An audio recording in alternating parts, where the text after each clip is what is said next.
오늘 갈라디아서 2장 1절부터 10절까지 말씀을 통해서 자유케 하는 복음이라는 제목으로 하나님 말씀을 증거하겠습니다. 갈라디아서 전체를 한 단어로 요약한다면 자유입니다. 예수 안에서 자유, 복음으로 말미암은 자유. 그래서 갈라디아서가 한마디로 말하면 참된 영적 자유에 대한 말씀입니다. 자유는 두 가지가 있습니다. 우리는 자유하면 자꾸 어디서 벗어나는 것만 생각나거든요. 근데 비본질적인 것, 또 잘못되고 이상한 것에서는 벗어나야 참 자유입니다. 근데 자유는 거기에서 끝나지 않고 본질적인 것, 영적인 것, 진리와 하나님과 관계에 대해서는 철저하게 매여야 참 자유입니다. 그러니까 자유는 두 가지 면이 있는 거예요. 비본질적이거나 잘못되거나 이상하거나 그런 데서는 벗어나는 게 자유고, 핵심적인 것, 본질적인 것, 영적인 것, 하나님과 관계된 것은 거꾸로 철저하게 붙잡힌 바 되어지는, 매인 바 되어져야 참 자유입니다. 근데 우리가 비본질적인 것에서는 벗어났어. 근데 본질적인 것에 매이지 않으면 결국 다시 비본질적인 것을 중심으로 한 삶으로 다시 돌아가는 어리석은 우를 범하게 됩니다. 그래서 항상 비본질적인 것에는 자유하고 본질적인 것은 철저히 매이는 이 자유의 양면을 다 가지고 있어야 참 자유를 누리게 되는 것입니다.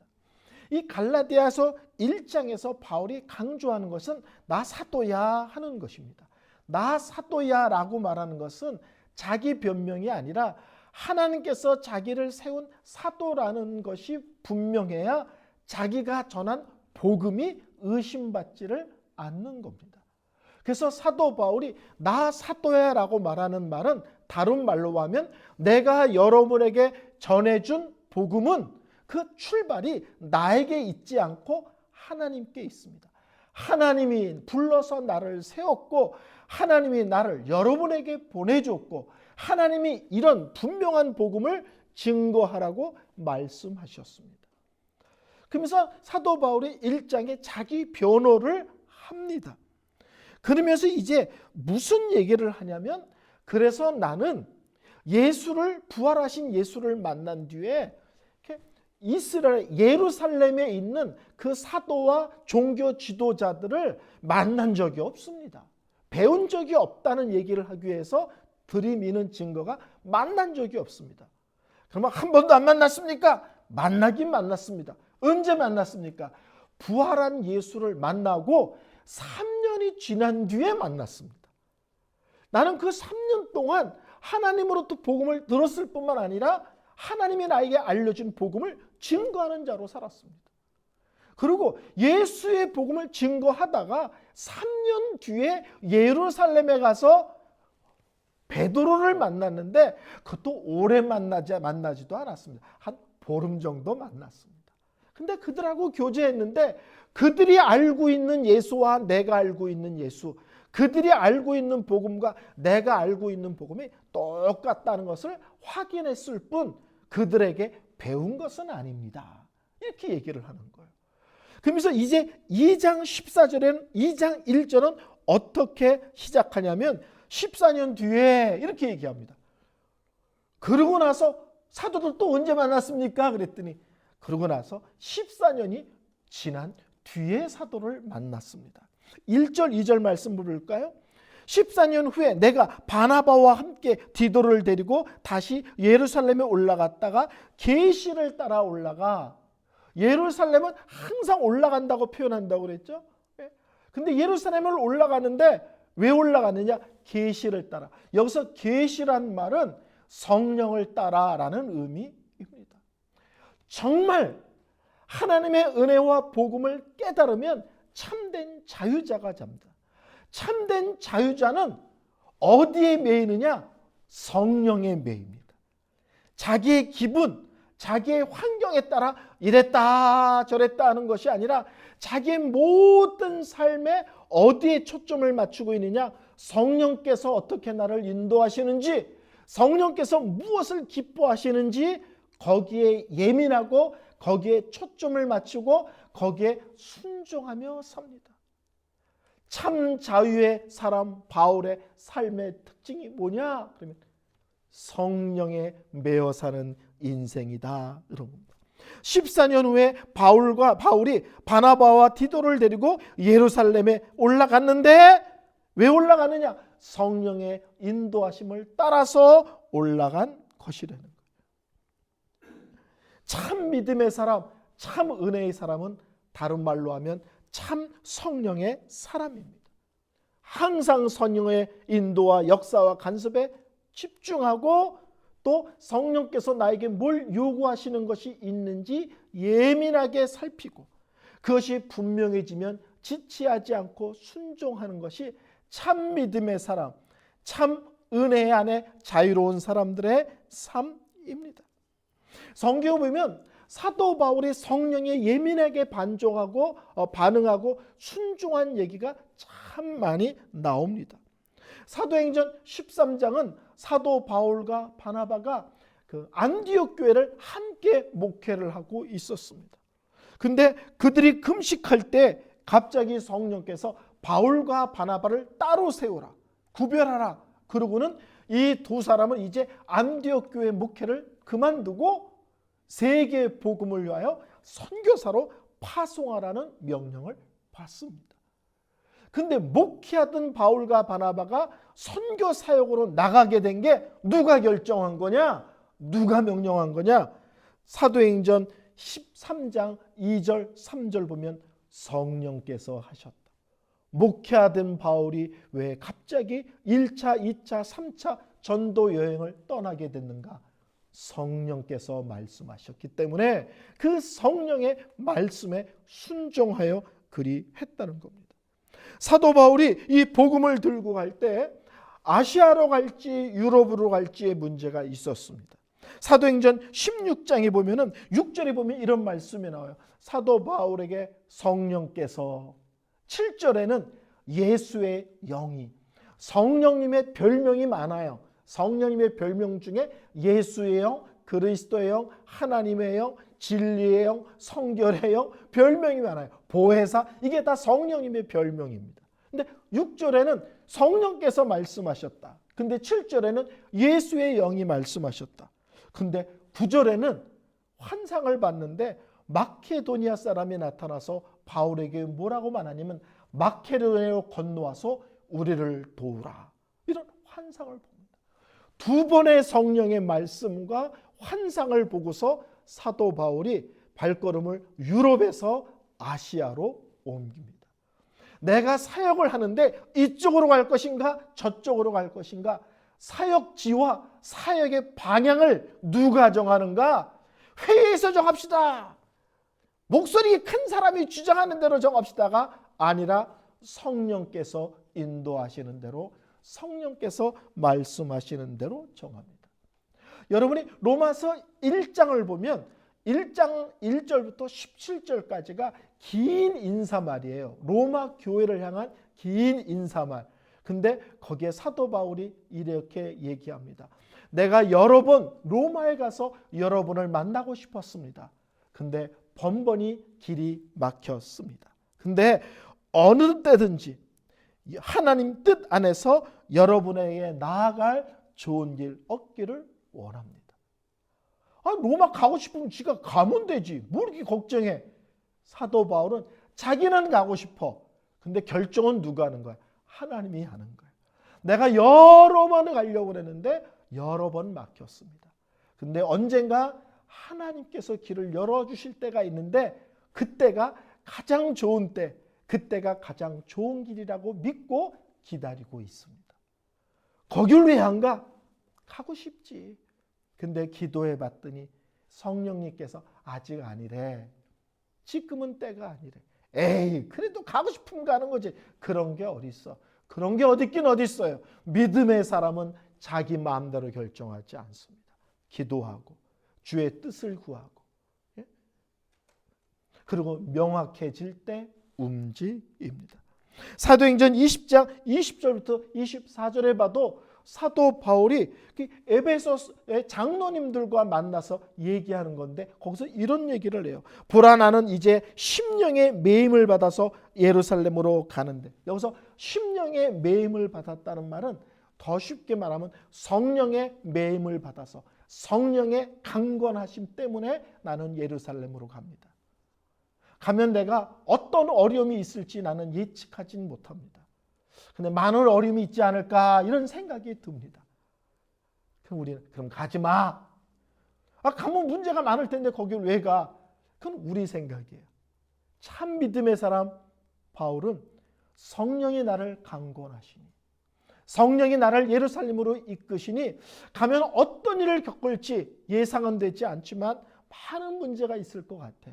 그래도 나는 순종하여 갈 거야 이겁니다. 바울은 기도의 사람입니다. 바울은 성경 말씀의 사람입니다. 이런 사람의 특징은 성령의 사람입니다. 말씀에 집중하고 기도에 집중하는 사람이 성령에 예민하지 않다는 것은 말이 안 됩니다. 참 자유의 사람은 다른 말로 하면 철저히 성령에 매임받은 사람입니다. 두 번째, 참 자유의 사람 바울은요, 오늘 성경에 보면 본질의 매입니다. 본질. 3절 볼까요? 그러나 나와 함께 있는 헬라인 디도까지도 억지로 할례를 받게 하지 아니하였느니라. 이게 무슨 말씀이냐면 바울은 결혼하지 않았습니다.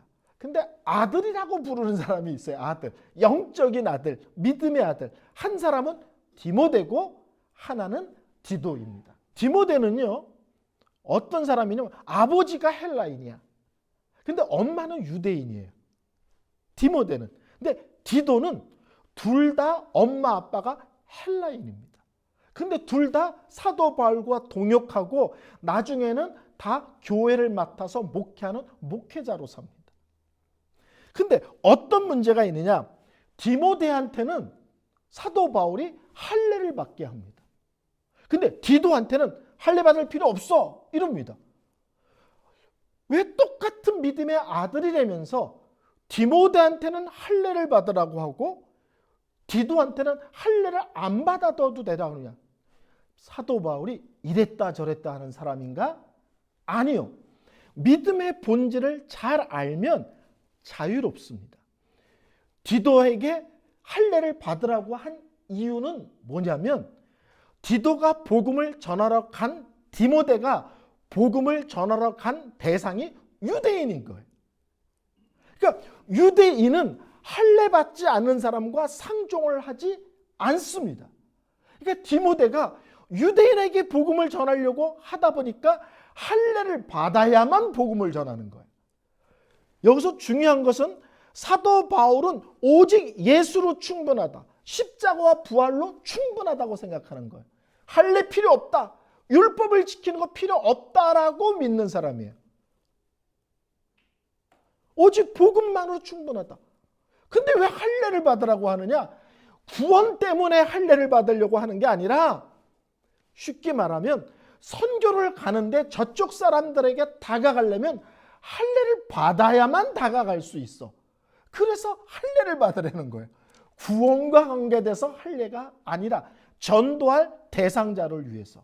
그러면 디도는요, 전도할 대상자가 이방인이야. 이방인은 할례를 받았느냐 안 받았느냐 전혀 관심이 없고 알 이유도 없습니다. 알 필요도 없고요. 도리어 디도에게는 봐라, 오직 예수 참된 복음만으로 어떻게 사람이 아름답게 변하는가 봐라. 이렇게 아름답게 복음 안에서 변하며 하나님의 일꾼으로 세워지며 이렇게 귀하게 충성하는 걸 봐라. 할례 필요 없어. 예수로 충분해. 할례 필요 없어. 십자가로 충분해. 누구에게요? 디도를 통해서 이 사람을 바라요. 너희 갈라디아 교회에 거짓 선생이 들어와서 예수 더하기 율법, 예수 더하기 할례라고 얘기하지. 디도 봐. 할례 안 받았어. 이 사람 엄마 아버지 다 헬라인이야. 근데 봐. 예수만 믿어도 충분한 믿음의 사람으로 서 있지. 십자가만으로 아름다운 사역자의 삶을 살지. 복음만으로 뜨거워져 있지. 나와 함께 세계를 다니며 복음을 전하는 아름다운 선교사잖아. 그러니까 사도 바울은 본질을 알면 비본질적인 것은 자유로워지는 거예요. 본질을 흐트러지지 않습니다. 이해하셨죠? 그러니까 바울은 뭐 때문에 누구에게는 할례를 받아라, 누구에게는 할례를 받지 말라고 하냐면 영혼을 구원하는 일에 할례 받는 게 도움이 되면 할례를 받아서 그 사람들에게 다가가고, 할례를 안 받는 게 복음의 선명성을, 참 복음을 드러내는데 훨씬 도움이 되면 그럴 때는 할례 받지 마. 사역자가 둘인데 두 사람을 다르게 적용하여 사역하게 하는 것입니다. 사람에 따라, 형편에 따라 판단을 달리하는 것이 아니고요. 본질은 타협하지 않습니다.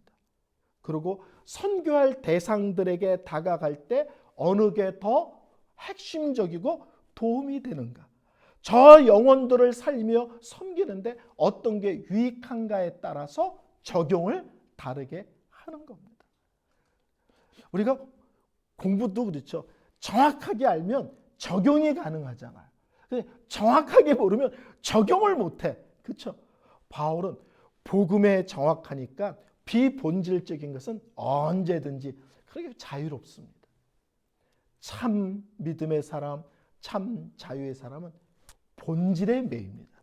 그리고 비본질적인 것으로부터는 자유롭습니다. 세 번째, 참 자유의 사람 바울은요, 자기 사명에 매입니다. 자기 사명에. 자, 7절, 8절, 9절 말씀 보겠습니다. 도리어 그들은 내가 무할례자에게 복음 전함을 맡은 것이 베드로가 할례자에게 맡음과 같은 것을 보았고, 베드로에게 역사하사 그를 할례자의 사도로 삼으신 이가 또한 내게 역사하사 나를 이방인의 사도로 삼으셨느니라. 또 기둥같이 여기는 야고보와 게바와 요한도 내게 주신 은혜를 알므로 나와 바나바에게 친교의 악수를 하였으니 이는 이방인에게로, 우리는 이방인에게로, 그들은 할례자에게로 가게 하려 합니다. 전 제 주위에서 가장 불행한 사람을 만났는데, 어떤 사람이 가장 불행하냐? 돈이 없는 사람, 몸이 아픈 사람, 뭐 여러 이유가 있겠죠. 근데 제가 만난 사람 중에서는요, 가장 불행한 사람이요, 열등의식에 빠져 있는 사람입니다. 저 병적으로 열등의식 심한 사람을 옆에 두고 있은 적이 있었습니다. 제가 티사스 하나만 새로 사 입잖아요. 티사스 하나만 사 입어도 자기 기죽이려고 그거 사 입었다고 성질을 내요. 무슨 말을 못해. 뭐든지 저랑 비교를 해서 다 자기를 공격하기 위하고 다 자기를 무시하기 위해.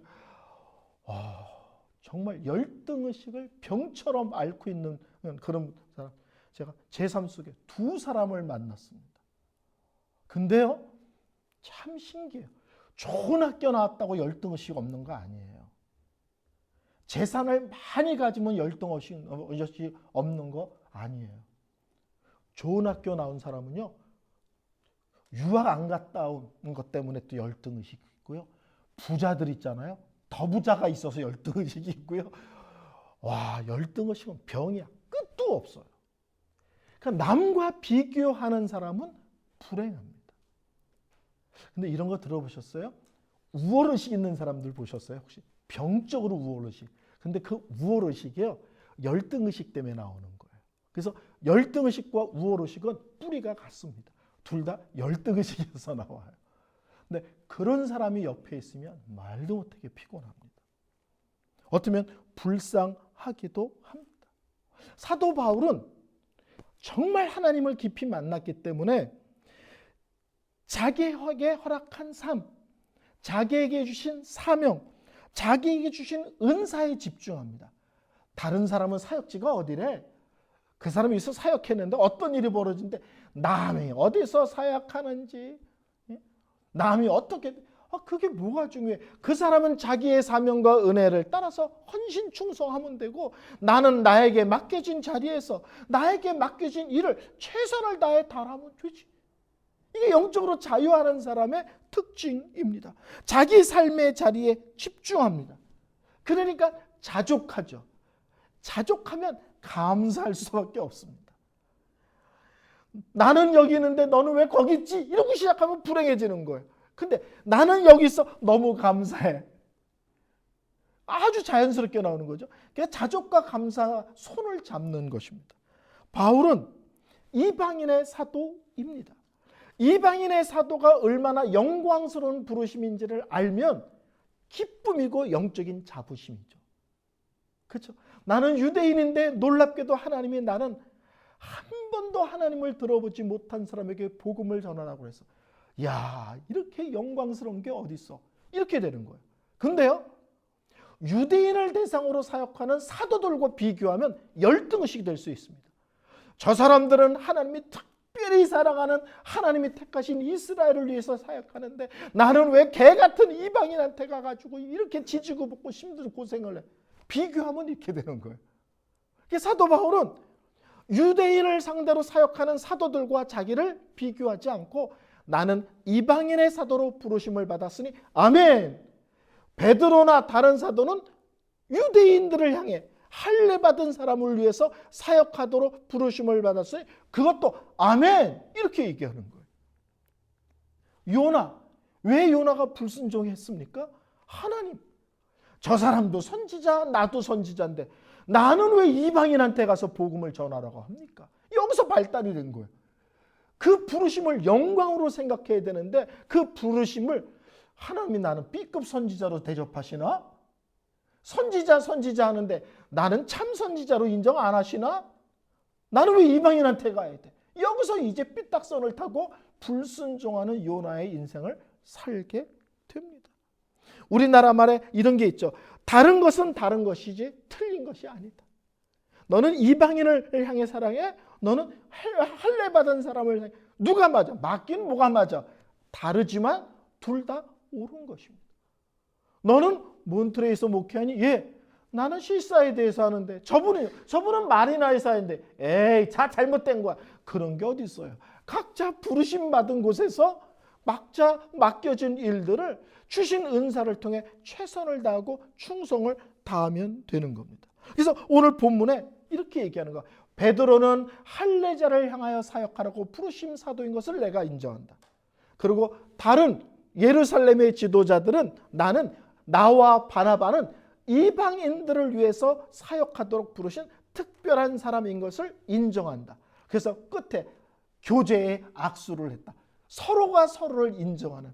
아이고, 이방인의 사도시군요. 아이고, 할례받은 사람 중심으로 사역하는 분이군요. 서로가 서로를 인정하여 손을 잡고 교제의 악수를 했다는 거예요. 참으로 예수를 만나면 비교하지 않습니다. 나에게 허락한 삶을 삽니다. 내가 있으란 자리에 자족합니다. 나에게 주신 은사를 귀하게 여깁니다. 설교를 결론 내리겠습니다. 영적인 자유로운 사람은 누군가? 정말 예수를 깊이 있게 만나면, 정말 복음을 깊이 있게 체험하면 어떤 사람이 되는가? 자유로운 사람이 된다. 근데 자유는 아무것도 신경 쓰는 게 아니라 오직 본질에만 매인다. 성령에 예민한, 성령에 매이는 인생. 비본질적인 것은 벗어나지만 본질에만 집중하는 자유함. 다른 사람과 비교하지 않고 나에게 허락한 삶을 자족하며 감사하며 찬양하며 우직하게 걸어가는 삶. 저는 우리 교회 성도들이 참 예수를 만나서 참 제가 많이 자유로워졌어요. 이 고백이 시간이 지날수록 더 깊어지기를 원합니다. 유명한 얘기가 있습니다. 비본질적인 것으로부터는 자유함을, 본질적인 것으로부터는 철저한 매임을. 이게 아주 유명한 얘기입니다. 비본질적인 것으로부터는 자유함을, 본질적인 것에는 철저히 매임을. 우리 성도님들이 이 은혜의 복, 참된 자유함을 누리는 성도님들 되시기를 바랍니다.